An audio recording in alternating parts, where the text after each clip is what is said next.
Sir क्या आप जीतन राम मांझी को टक्कर दे पाएंगे सर? बिल्कुल, अगर समाज चाहा, आशीर्वाद मुझे मिला और अगर प्यार मिला बेटा और भाई जैसा, तो बिल्कुल टक्कर दूंगा। और बड़े भाई साहब से आग्रह है कि भाई साहब एक बार हमारे लिए भी अपील करिए, ताकि हम भी आपके कंधा में कंधा मिलाकर सदन में प्रधानमंत्री की नींद को हराम कर दूं। अगर उन्होंने समाज में 40 वर्षों से अच्छा काम किए होते तो जनरल सीट से चुनाव लड़के दिखा दीजिए औकाते तो।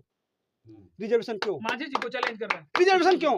आरक्षण क्यों? गरीबी है तो गरीबी भगवान तो 10-5 निमाहते तो माता पिता भी निमावे, माता पिता से को तो नहीं मर बाबू निमा जीते 10 जनता से न निमाता है।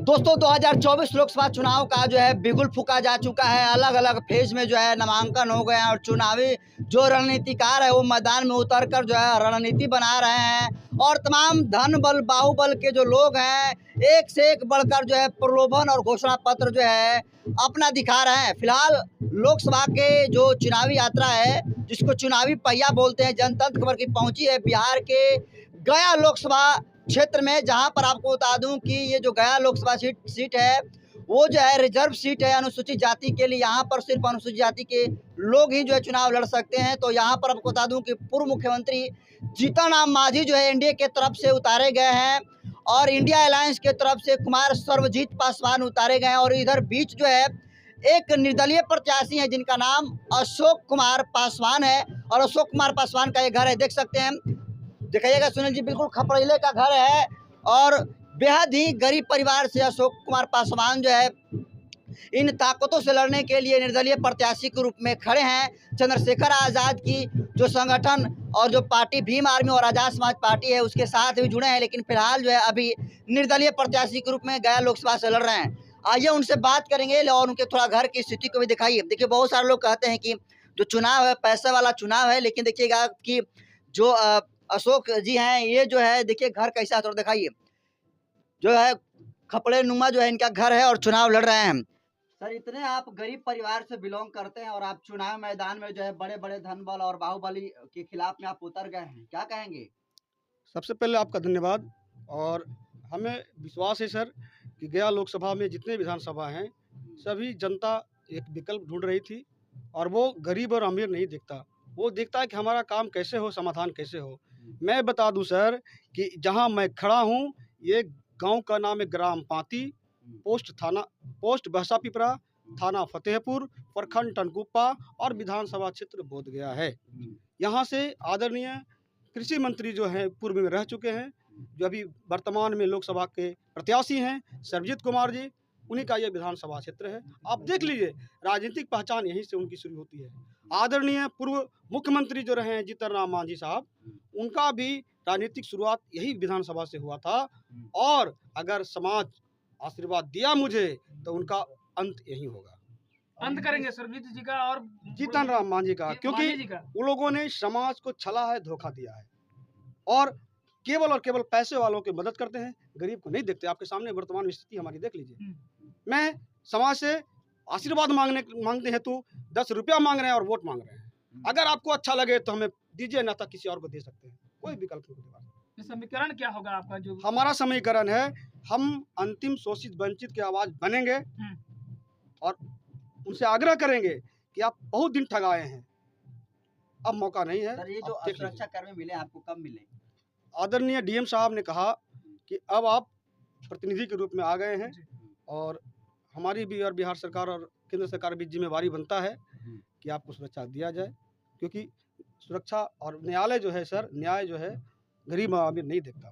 तो सर क्या आप जीतन राम मांझी को टक्कर दे पाएंगे सर? बिल्कुल, अगर समाज चाहा, आशीर्वाद मुझे मिला और अगर प्यार मिला बेटा और भाई जैसा, तो बिल्कुल टक्कर दूंगा। आप आजाद समाज पार्टी और भीम आर्मी में भी काम कर रहे थे, तो अभी निर्दलीय क्यों लड़ रहे हैं? बिल्कुल, मैं बता दूं सर जानकारी हेतु कि बिहार में आजाद समाज पार्टी भीम आर्मी सह चुनाव नहीं लड़ रही है, केवल बड़े भाई साहब नगीना से चुनाव लड़ रहे हैं। इसीलिए अंतिम विकल्प के रूप में मुझे इन लोगों को बताना था कि समाज कहता विकल्प नहीं है। अशोक पासवान ईमानदार छवि, शिक्षित, आपके सामने है, तो विकल्प है। चंद्रशेखर से क्या अपील करिएगा सर? हम बड़े भाई से अपील करेंगे कि आप जिस समाज को लेकर चल रहे हैं उसी सोच के तहत मैं भी जहाँ तक हूँ सहयोग करते रहता हूँ और बड़े भाई साहब से आग्रह है कि भाई साहब एक बार हमारे लिए भी अपील करिए ताकि हम भी आपके कंधा में कंधा मिलाकर सदन में प्रधानमंत्री के नींद को हराम कर दूं। आपको जेल में भी सर डाला गया था प्रोटेस्ट करने के दौरान। जी, पिछले 2 महीना हम 40 दिन जेल में रहे थे। मैं बता दूं श्रीमान कि 50 गो नकल लेकर के विभिन्न थानाओं से एसएसपी महोदय को दिखाने गए थे। अच्छा। और एसएसपी महोदय के पास उनके पास आवेदन नहीं पहुंचे, इसीलिए पुलिसकर्मियों ने लाठी बरसाई, गोली छोड़ा, आंसू गैस की गोली छोड़ा और इतना पीटा सर दलित की आवाज को बंद करने के लिए कि आप कहिएगा उस दिन का आपके पास फुटेज होगा तो बता दीजिएगा, और अंत में जेल डाल दिए। लेकिन न्यायालय पे हमें भरोसा था, सशर्त हमको बेल मिला। क्या लगता है कि गया लोकसभा में भीम आर्मी का भी संगठन है और पार्टी है, बहुत बड़ी संगठन है, तो देगा साथ आपको? भीम आर्मी पूरे साथ भारत मिलेगी। में बहुत बड़ी संगठन है और हमारे भाई समाज के लोग हैं, आशीर्वाद हमें मिलेगा, मिलेगा पूरा? बिल्कुल पूरा मिलेगा, विश्वास है? बिल्कुल मिलेगा। तो आज दिख नहीं रहे हैं। आज दिख नहीं रहे हैं। श्रीमान, बहुत कम- श्रीमान मैं चुनाव कैंपेनिंग का प्रथम यहाँ से शुरुआत करना था, हमें लोगों को नहीं लाना था, केवल माँ और पिता से आशीर्वाद लेना था हमें, और आज से मैं शुरू करूंगा और उनको 19 तारीख आते आते नींद हराम कर दूंगा। तो क्या लगता है चुनौती है सर्वजीत पासवान जी? चूंकि कोई वो भी चुनौती आपकी नहीं। जाति से बिलोंग करते कोई हैं। चुनौती नहीं है, चुनौती तो समाज के सामने वो स्वीकार करेगा कि एक गरीब का बच्चा हमें हरा दिया। तीनों को तीनों आप लोग दलित ही हैं, तो कैसे दलित का वोट? आप उनको दलित कैसे कह रहे हैं श्रीमान? दलित जितना नहीं है मांझी- वो। बाबा साहब नहीं के है। शब्दों में दलित हैं।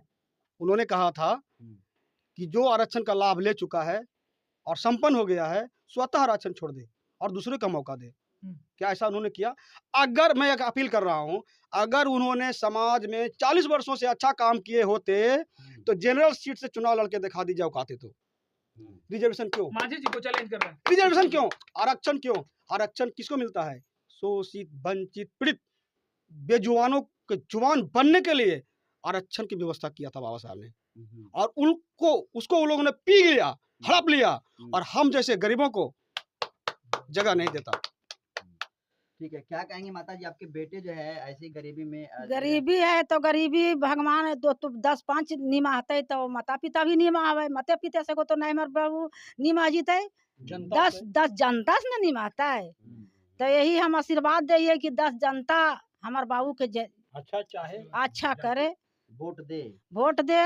तो आजकल का चुनाव माता जी पैसा वाला हो गया है और आपके पास पैसा नहीं है, तो नहीं फिर पैसा है तो हम क्या करे और हमारा कोई अख्तियार नहीं है। हम नीमक रोटी खाई झोपड़ी में गवाई, जैसे बाबा साहेब गमैल के तैसे गमावाई है। बाबा साहेब नियम ने गमा तो ले है। पासवान जी के पिताजी हैं, क्या कुछ कहना चाहेंगे आपके? आज आपके जो बेटा है वो आज लोकसभा से गया लोकसभा से चुनाव लड़ने का फैसला किए हैं। कहने का बेटा जो है से ठीक है, सब कुछ ठीक है।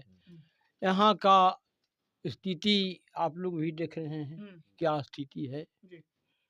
तो यहाँ यदि जो बेटा यदि जनता साथ दे दिया और कहीं बेटा के भी मैंने सबको रोजगार दे दिया, शिक्षा दे दिया, कोई ऐसा मैंने रोजगार मिल गया, नौकरी मिल गया, तो बेटा को बहुत जनता चाहेगा। तो ऐसे भी तो समाज के लिए काम कर रहे हैं आपके बेटा। हाँ, काम किए हैं, हाँ। लाठियां खाए, हाल फिलहाल में जेल गए, तो क्या तो जनता का वैसे सपोर्ट मिलेगा? हाँ, नहीं जरूर मिलेगा। बाकी अब भलाई यहाँ करना है और रोजगार को बढ़ाना है, शिक्षा को बढ़ाना है।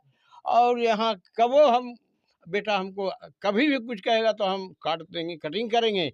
ये पहले देखो, तो जनता समाज के देख लो, तब तो रोटी खाना। बिल्कुल ये बात है हाँ, कि पहले जनता समाज को देखिए, उसके पहले बाद जनता समाज के देख लो कि क्या हो रहा है, क्या नहीं हो रहा है।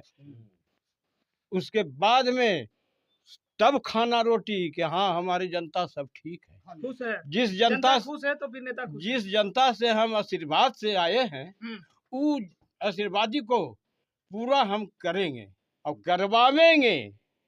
करवाइएगा जी, करवावेंगे। आपका क्या नाम हुआ सर? कृष्णा पासवान। पिताजी हैं।